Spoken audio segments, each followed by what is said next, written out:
Hey everybody, this is Howard Crampton Jr. with Discovering Purpose, and the concept I want to share with you today has to do with a statement that Albert Einstein had said, which is, imagination is more important than knowledge. Well, last weekend I was at Craig Duswalt's Rockstar Marketing Bootcamp, and he had Les Brown come out and share the stage. It was the first time I've ever seen him.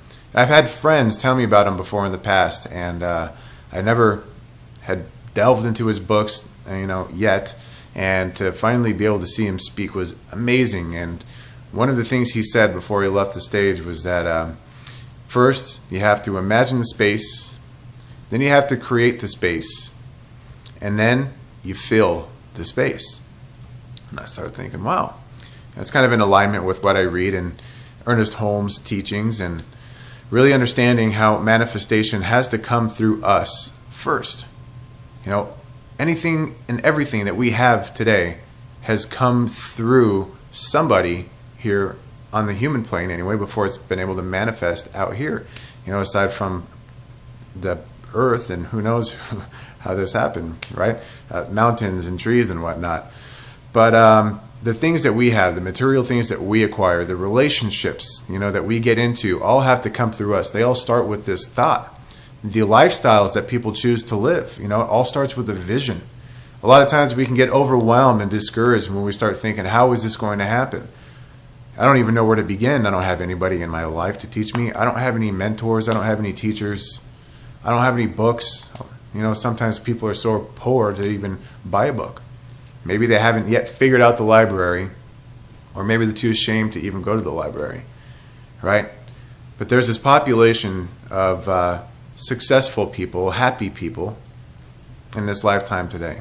And I say successful and happy because that's what I want to relate together, are these happy people who have succeeded in achieving their dreams. And it has to do with imagining this space first. But when I first heard about this, and when he first said it, I started thinking, and I wrote this down right away, imagine the space. Imagine the space. And I thought, I know what I want. And I started thinking, well, what is it you really want? And I really started to think deeply, and I didn't really know what I wanted. I kind of had an idea. I had a feeling, maybe, of where I wanted to go. But how often did I really sit down and imagine this space? Well, there were particular things that I had imagined in the past. My Maserati and a house that I want to purchase in Sand Canyon and Canny Country, California. Visiting Hawaii and Fiji, certain things like this. But there was a lot that I was missing. And when I wrote that down, imagined the space, it really, really hit home to me. And so I wanted to share that with you. Do you really know what it is that you want? Have you really seen what it is that you want? Or do you just kind of have a vague idea of what it is that you want? And if it is the latter, then I really strongly encourage you to sit down and take the time to imagine that space. You can imagine it anywhere you're at. They talk about meditation, that we should meditate at least an hour a day. You can meditate when you're walking. You can meditate when you're driving. You don't close your eyes, of course. I'm not condoning that behavior at all. But you can breathe. You can center yourself. You can be one with your surroundings as you're doing this. And as you're one and as you're present, that's where the manifestation really starts to come through. It has to come through clarity first. Our thoughts are vibrations, and if we have this turbulent storm constantly going on in our head, think about the ocean.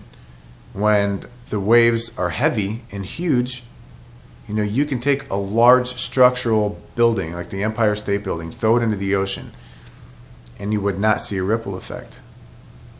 If it did, you would maybe see it and it would end right there. But how about in a still pond when it's calm and glassy, and you take a pebble and you drop it in there, and you see that ripple effect carry on? That's how our thoughts work. That's how this energy works. And those feelings continue to build and elaborate and compound and stack within us. And it starts opening up these opportunities, these things we've never seen before. And this is the second step, where you create the space. You start hearing about people who are in your life who have succeeded. You start seeing them you never knew before, maybe because you hadn't entered that key word in your brain and your search engine to filter out everything else to see what it is that you wanted to see. And then you create the space. You start talking to these people, you start showing up to key events, right? Then you start filling that space with even more of these events, even more of these people, and starting to fill it with all these manifestations of the things that you ultimately envisioned. So again, imagination is more important than knowledge, because you might not know how it's all going to work. But as long as you've seen it in here first, that's all that matters.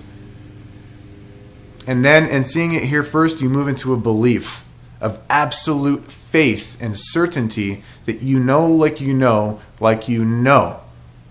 According to the laws of the universe, if this is what I see and I believe it, the law of the universe cannot go against it. It has to only produce that which is planted into it, just like planting the seed of a rose bush into soil. It's not going to grow into an oak tree as long as it's nurtured, as long as it's watered and given sunlight and air, right? So the same thing with your thoughts.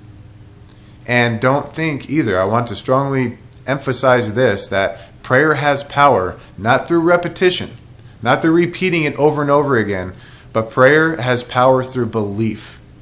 And that's that belief of absolute faith and certainty that you know, maybe not when, but you know that it's going to happen. Okay?